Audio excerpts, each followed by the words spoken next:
Everything is theoretical impossible until it's done. And when we talk about research, it's the same.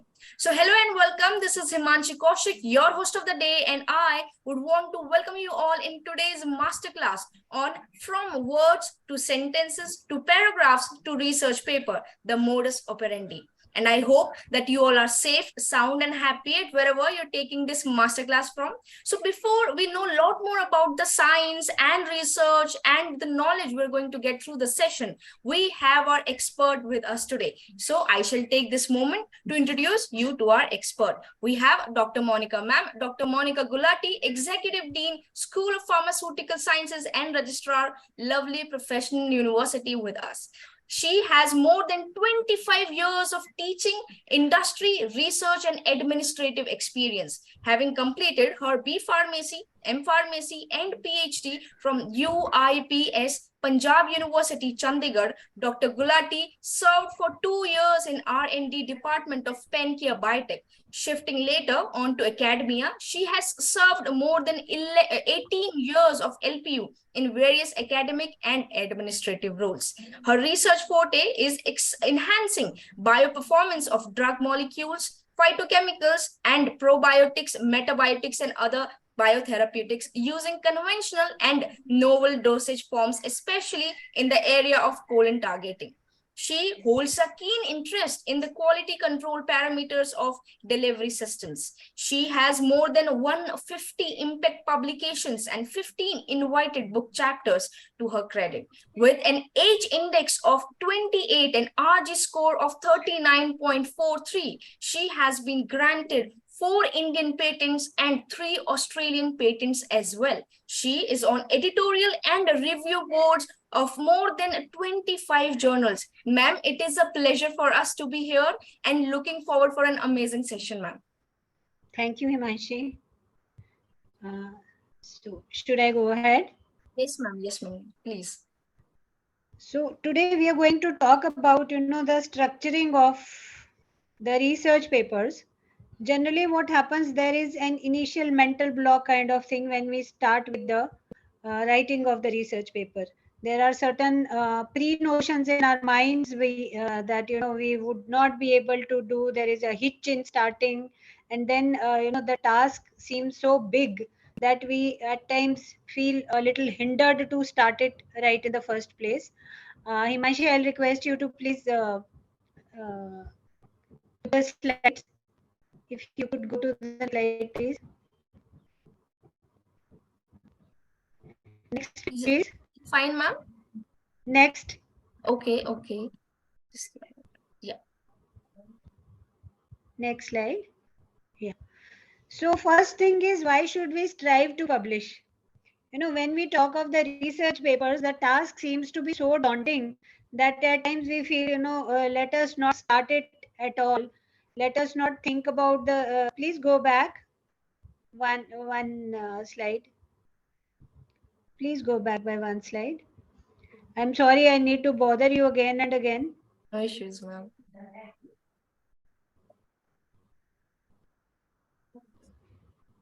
I'm very sorry. I'm just presenting you again. Is it fine, ma'am? No, it's the fourth one. Okay, so should I? We need to go back. We need to go back actually. Okay, just in a moment. Yeah, this is it. No, Okay. no. Okay. The third one. Next.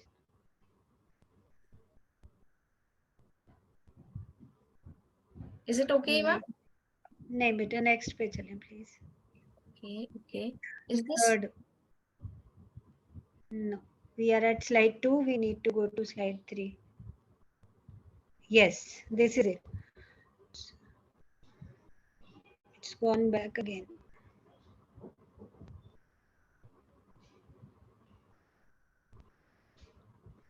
This is it. Yes, please stay here. So what I was trying to tell you was, please go back. We are at slide 4 now. Wanted to be at slide 3. So anyway, what I'm trying to tell you is, when we talk of research papers, we always think, why spend so much time, so much energy, and carry on with such a daunting task? What is it finally going to give us? The major push for most of the researchers especially those who are doing their PhD. Yeah, this is it, please stay here.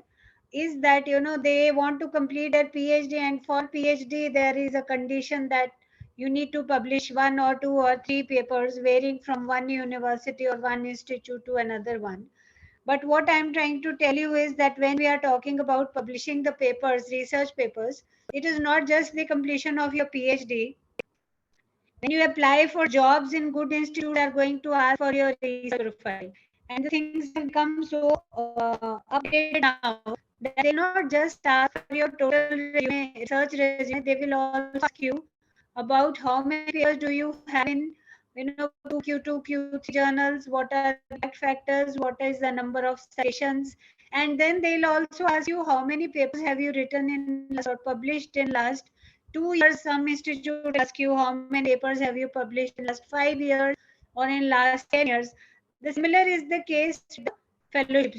There are many prestigious fellowships and awards which you may strive for, for the enhancement of your career. But the thing is that even for fellowships, even for awards, the most prestigious award in India for any scientist is the Bhatnagar Award. Now they go to such a micro level that they'll ask you how many papers do you have published in more than 20 impact factor journals, more than 10 impact factor journals, more than 5, how many years, what are the number of citations, and so on.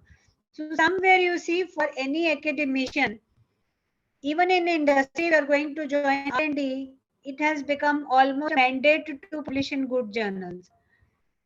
Next, please.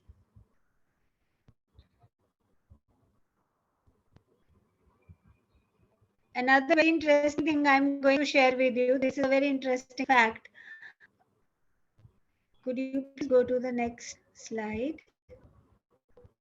Ma'am, is it VCU pharmacy students, Camille, right? Yes, yes, yes. I'm on that slide only. I think there is little network lagging. Maybe there's a little network lag. So I something very interesting I'm going to share. There was a lady who was doing her PhD in pharmacy, and she used to publish a lot. There were many people who were reading her scientific papers, and then somehow she got in the final round of Miss America. Now, in the final round of Miss America, as you might be aware, in fact in all beauty pageants, in the final round there is a performance round. So the wherein the person has to either perform something. So she put it on her LinkedIn, that in a LinkedIn post, that I am amongst the finalists, but you see, I have been a science student all the time. I cannot dance, I cannot sing, so I'm opting out from the pageant itself. But some of her readers, some of the people who had been reading her papers, they told her that it is a performance round. It is not necessary that you should either sing or dance. Why don't you perform an experiment, a scientific experiment on the stage? So this is what she did, and then she was crowned as Miss America 2020. So this is what I was telling you. There are many advantages of publishing. This happens to be one of the unexpected advantages. Manshi, please go to the next one. Yes, ma'am, I'm already on that. So probably there's a little lag. Yes, ma'am, is it how and overcome desk rejections? Yes. So you see, when we talk of publishing, then we say, how do we start? The most disappointing thing for any researcher is when you submit a paper and there is a desk rejection. Now let me share with you, what does desk rejection mean. It means that it has not even gone to a reviewer. You submitted a paper, but the paper was rejected by the editor only. Right at the beginning, he or she, the editor, looked at the paper, didn't like it, and then rejected there and then. Then second is the major revision. You have submitted a paper, the editor somehow okayed it and sent it to the reviewers, but the reviewers are not very happy with it, and they ask you to revise it thoroughly. So that is known as the major revision. So how do we want to go ahead, or how do we want to enhance our publication uh, uh, resume is we would like to, first thing is we would not want an immediate rejection. Second is we would like to overcome the major revision so that more number of papers get published. Then improve the numbers of the publication. Earlier, if we were publishing, say, 2 papers in a year, now we want to touch 5 or 10 papers a year, and then 15 or 20 and so on. Then we would also like to improve the range. Range means initially you were publishing research papers, now you want to enter into the area of review articles also. Then we want to enter into the area of editorials also, because editorial would be expected, only from a person who's an expert in it. And unless and until you increase the number of papers that you've already published, editorials will not be accepted. So editorials will be accepted when you are already considered an expert in that area. So you want to improve your, increase your range from research papers to review articles to editorials to comments and so on. And then similarly, you want to improve the quality. As I was sharing with you, we have quartiles allocated to the journal. So Q1 or the quartile 1 is the highest quartile and Q4 is the lowest quartile, but there is another range which is not in any of the quartiles. So if you have been publishing in Q3 or Q4 kind of journals, you would like to improve the quality of the papers and reach the Q1 journals. Similarly, we have a parameter known as impact factor, wherein we have been earlier say publishing in 1 or 2 impact, but now we want to publish in journals with impact factor more than 10 or more than 20 and so on. Himashi, please go to the next one.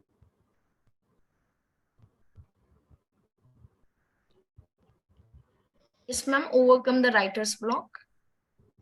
Yeah, then there is a very interesting term you see, which is known as the writer's block. Now, writer's block, as the name suggests itself, writer is not able to start the writing itself. So, how do we overcome this writer block? You take the paper and the pen, you look at the paper, and you will do anything else but write the paper. There is so much of hitch, or there is so much of dejection. You don't want to write down, you don't want to sit and write. So how do we overcome the writer's block? Mental block is there. So there are a few tips that I can share with you. This is a very common stage.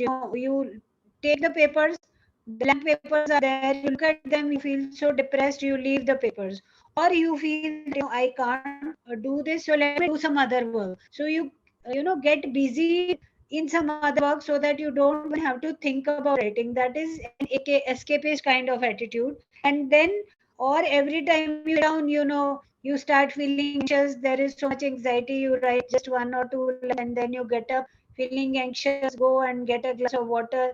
Meet your friends. Scroll down the, your laptop, or scroll down on your Google, and then you leave it again. So for overcoming these writer's block again, I share with you some tips.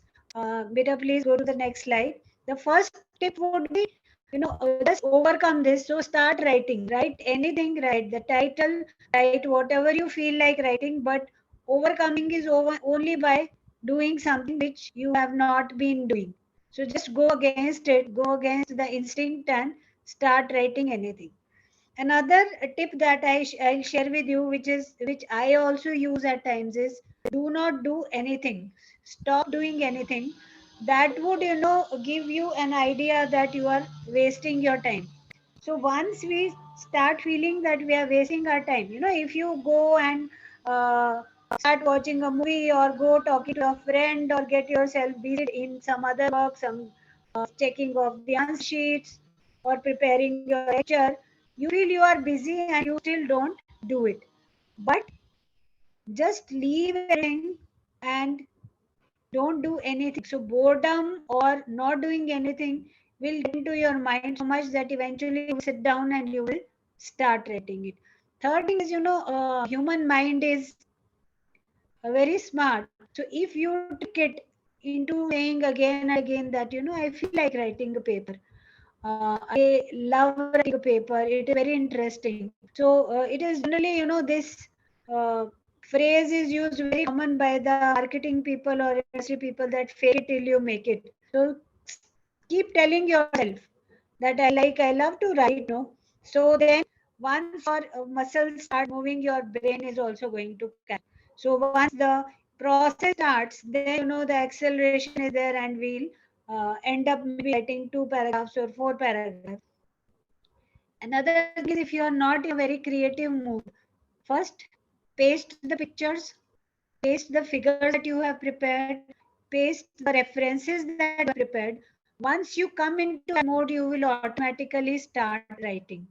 And then, while writing, whether it is scientific writing or poetry writing or any kind of writing, perfectionism should not be there, should not be expected in the first draft.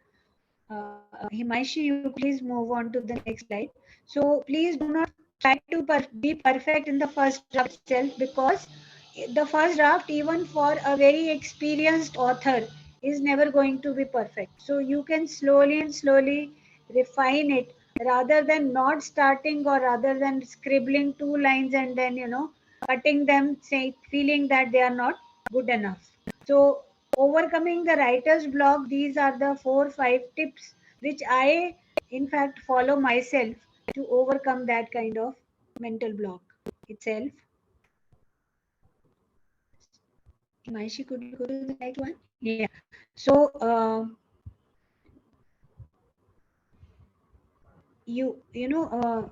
literature review is to be done, citations are to be given, methodological details are to be given, figures are to be created. So it is not just writing. So whatever hidden tasks are there, references are there, so you pick up any task that you like, any hidden task. Like, you can first create a figure, first create a graph, paste it, but then by that time you're so engrossed in it that you will start writing also. Next, beta. You Ma'am, might have seen that. yeah, is it what now? Yeah, now I Yeah. can see it. Yes, yes. So then once you have started, then we need to once you have started, we need to jot down everything. So what is to be done now? So you see, of course, when you are writing a paper and you expect it to be published, your study needs to be good, it needs to be very convincing, the rationale needs to be very strong, the research needs to be robust, your data needs to be very good. But currently, since we are working on the writing part only, so I will not be commenting on this. I will be commenting only on the third part, that is, your writing needs to be clear. So one is, the problem needs to be good, we will not handle it here. Then your data needs to be very good, that also we are not handling now. Only thing we are handling is, for the acceptance of the any paper, the third point which is very important is that the writing needs to be very clear and concise. Please go to the next slide.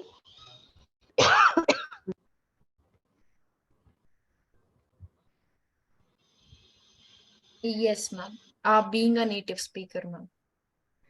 Generally, you see, when we write a paper and we feel that the language is not good, so it is not, when I review the papers, many a times the papers, they get rejected because the language has a lot of problem. There are tenses goofed up, there are singular and plural issues, the past tense and the future tense, they are there in single sentence, there are typo errors, there are grammatical errors, and so on. So the comment you get from the viewer is, generally, the Western world people think that being, you should get it reviewed and you should get it revised. There are so many grammatical mistakes. You should get it revised by a native English speaker. Now, this is my personal experience. When we talk of the native English speakers, their English is generally not better than us. The people who are very good spoken English may not be very good writers. So, being a native speaker does give you confidence, but being effective in communication, especially in writing, needs the skill of good writing, good skill of writing. We can go to the next slide, please. Yes, ma'am. Yeah, your writing needs to flow, ma'am. Yeah. So I have seen many a times what happens, we have tricked ourselves to write it. We have started writing the sentences. We've, started joining the sentences to make a paragraph and so on. But somewhere there is absolutely no flow in your writing. So that becomes very uninteresting for the reader. The reader is not able to join, and eventually, the reader gives up after reading a few paragraphs. So what you need to do is you need to connect all the small parts to first you will be connecting the sentences, then you will be connecting the paragraphs, and then finally you will be giving a shape to your paper. Now you all of you must be reading so many books, so many chapters, so many novels, so many poems also. So at times you feel compelled to go on. I still remember when I used to take up a novel, I would not be able to leave till I finish it. So the major characteristic of such text is, there is a very beautiful flow from one para to another para, from one page to another, till you come to the end of the book itself.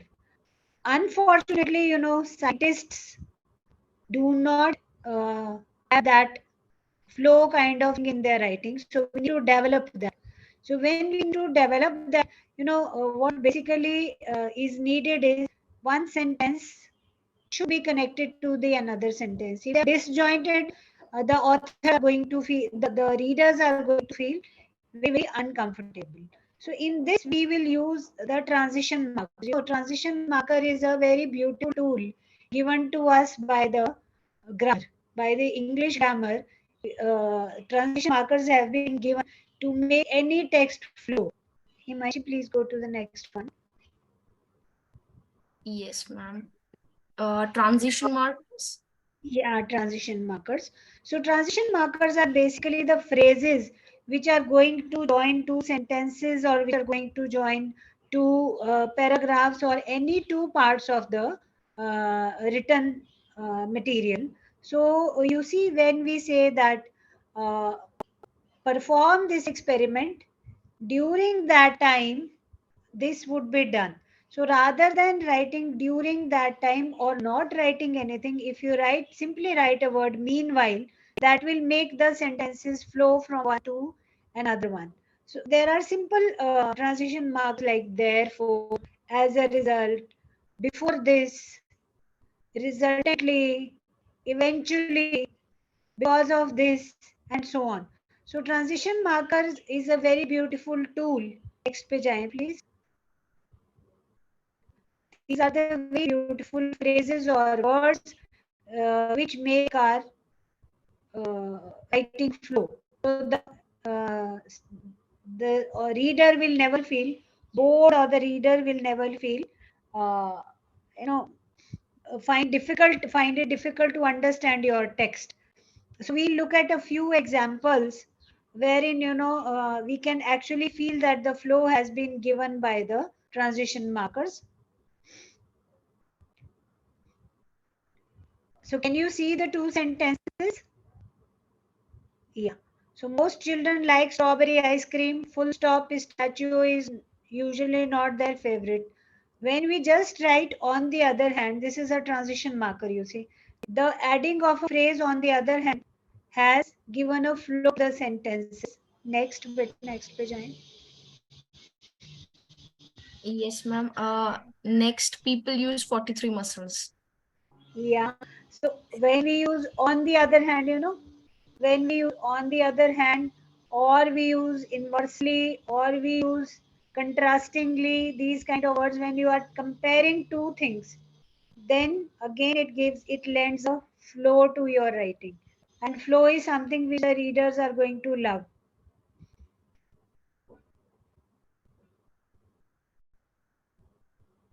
So people use 43 muscles when they frown. However, just one word and look that how it has given a flow to the writing. Next page we have a paragraph. If you look at the two paragraphs, the upper one and the lower one, when you look at the upper one, you feel so frustrated. There is no connection between the first sentence and the second sentence, and you feel like leaving it in between. But the same paragraph, when it is uh, formulated with the transition markers, so we could go to the next one. Okay, ma'am. Yeah. when we go, Class when, evening. yes. See, just adding the word unlike has given a flow to the entire sentence.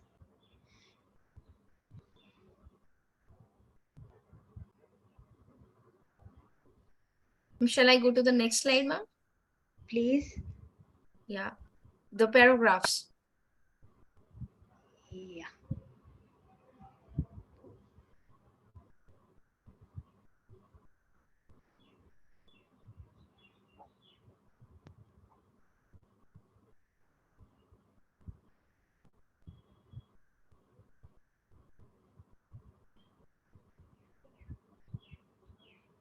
Ma'am, we're on paragraphs, ma'am, the transition markers. I am not able to see. So we have two paragraphs written there. Yes, ma'am. I have several good reasons for not knowing. Yeah. So you see, when we read through the first paragraph, look at the top paragraph. It doesn't make much sense. You feel irritated while reading it. Just adding a few phrases which I have highlighted in red. These are the transition markers. So they make the text so sensible as compared to the upper part. Himashi, you could go to the next one. So they make the second, the lower paragraph so sensible that you feel like going ahead with the reading. The first one makes you feel so frustrated. There is no connection between the first sentence and the next sentence.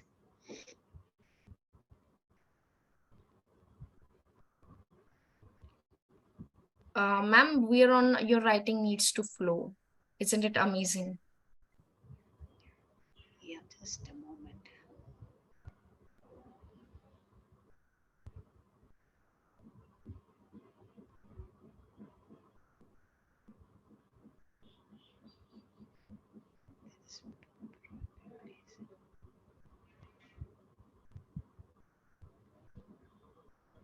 It's not moving for me.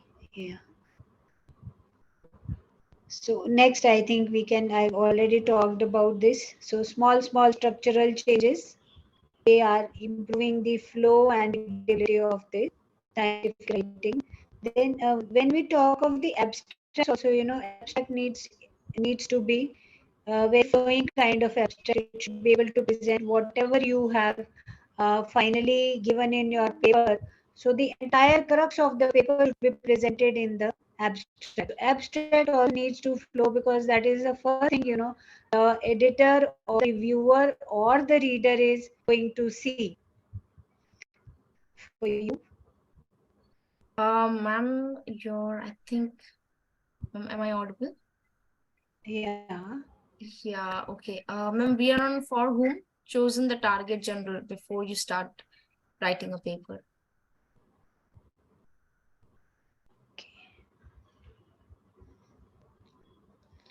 Now, are we writing for ourselves? That is the question. The most important question is, at times we find a part of our work to be so interesting that we try to focus on that. But, we are to focus on the first thing, the people who are going to read and accept our paper, and finally we are going to focus on the readers so that they find our paper interesting enough to read it, and then finally they should be finding it interesting enough to quote somewhere. Manshi, please go to the next one. Yes, So, ma'am. first of all, we should select a journal where we are wanting to publish. Then we should look at a few papers that have already been published in that journal so that we know how much technicality is there. Are they accepting too much of technicality, or that, because it will help you in selecting your audience, knowing your audience. So if your paper is of a general kind, very general kind, don't expect your readers to be as familiar with the topic as you are.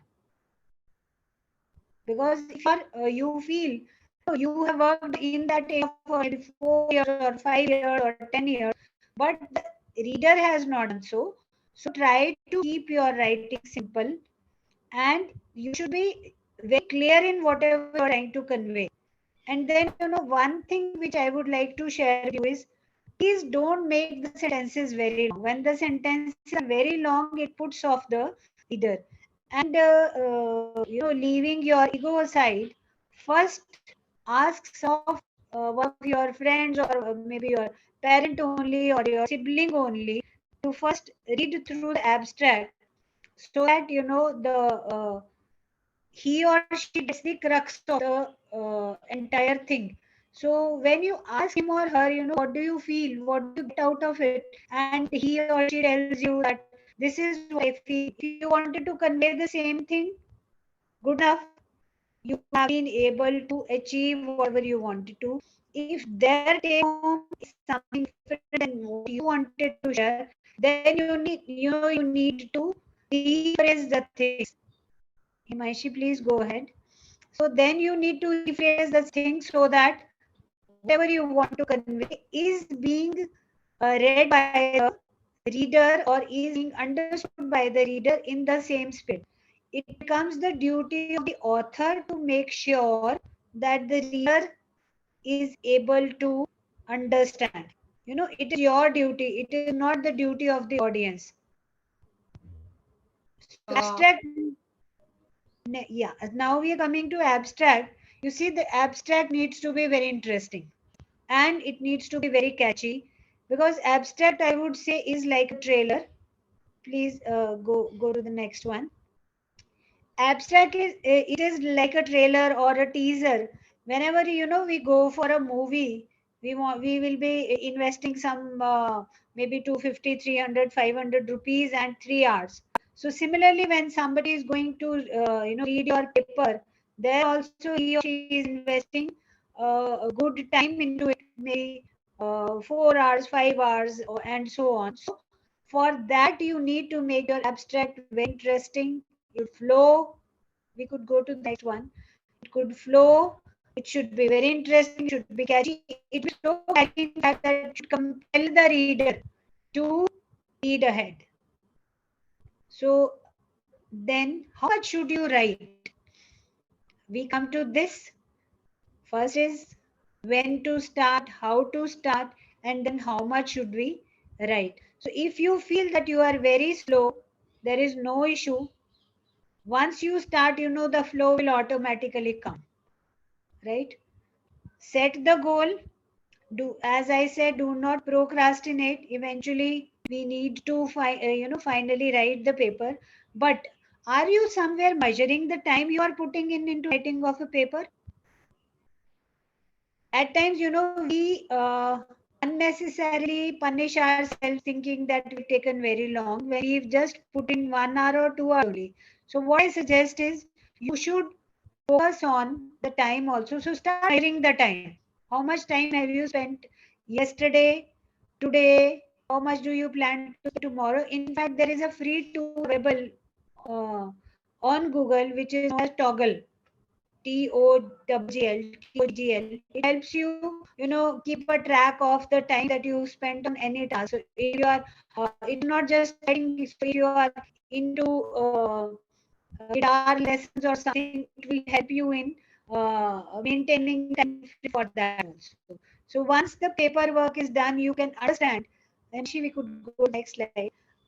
Then another advantage of this toggle, or any other such tool which helps you monitor the time that you have spent into it, is it will let you know your weakest point. How much time have you spent in writing the abstract? How much time have you spent in writing the introduction? How much time have you spent in writing the materials and methods? How much time have you spent in writing the conclusions, and so on? So it will help you in finding out which is your weakest point, and then you can start working on that and improve upon that. So that is all from my side for this session. So if there are any queries, I'll be happy to answer. yes, And thank you so much, ma'am. Am I audible, ma'am? yeah, Yeah, I okay, can thank hear you. you well. Yes, ma'am. And thank you so much, ma'am. First, a big thank you for this insightful presentation. And I believe due to some network lag, still you have given like a valuable knowledge to all the attendees and me as well. And the way you have explained is really appreciated, ma'am. And yes, ma'am, we do have certain queries. So with your permission, can we take them up? Surely, please let me know. There's one question from an attendee, and he wants to know what are the habits to be a good writer, or what are the characteristics one must possess to become a good writer. So, Himanshi, first thing I would like to share is, you should be open to criticism. Many a times what happens when somebody tells us that, these are the mistakes or this is something which is not very good, which is not able to convey something, we shut our mind. We are not very open to criticism. So unless and until we accept that there is some error or there is some discrepancy, we will not be able to improve it. That is one thing. Second thing is, to be a good writer, I think you need to be a good reader first. So you must be a very voracious reader. Set a time aside, maybe half an hour every day or 1 hour every day. So if you are reading in a particular direction, in a particular domain, in a particular area, obviously you will keep on getting the ideas not just to be put into words. You also get ideas of the beautiful phrases, how to create the titles of the paper, how to connect the two sentences. And once you start appreciating it, your writing is going to improve. So that's it. Okay, ma'am. Thank you so much for resolving the query. And ma'am, we have last but not the least query. Is there any particular destination a writer can reach to? Like, is there anything where a writer can reach? Is there any scope of improvement after a certain point for a writer? I think this what this attendee wants to know. There is always a scope for improvement, always a tremendous scope for improvement. So as I shared with you, you can increase your range. If you feel you have been writing in one direction, you can enter into, there are so many options available, you can enter into any option. Then you can of course improve the quality of papers, you can improve the frequency of publication. Initially, if you were publishing in only local journals, you can graduate to the national journals, you can graduate to the international journals. Then you can start, if you've become so good, you can become a policy, you can contribute to a policy also. If it is that would be the ultimate, I feel. If there is a government or an organization which adopts your something, your idea into a policy, that would be ultimate. Okay, ma'am. Thank you so much for resolving the queries of the attendees and mine as well. With this, since we are not having any more queries now, ma'am, so with your permission and with permission for attendees as well, I shall take the permission to wrap the session up, ma'am. Can I? Surely. Thank you, beta. Thank you Thank you so. so much. You helped me so much. No, ma'am. So Thank next you. time, I think first I'll check the internet connection and then start with the webinar. No issues, ma'am. The pleasure is all ours. All the attendees and me have really enjoyed the session, ma'am. And I hope they must also have been enjoying the session like I was. And research is something that all, the next generation, I think, would be looking to, because it's very vast to look for, like doing research and then writing about it is something then that I, look up to. So I hope all the attendees have enjoyed like I have. And ma'am, thank you so much for joining again. And thank you so much for all the attendees also to be our valuable audience. And until next time, stay safe and stay healthy, and meet you soon in the next masterclass or webinar. Thank you so much for joining in. Thank you, Himanshi.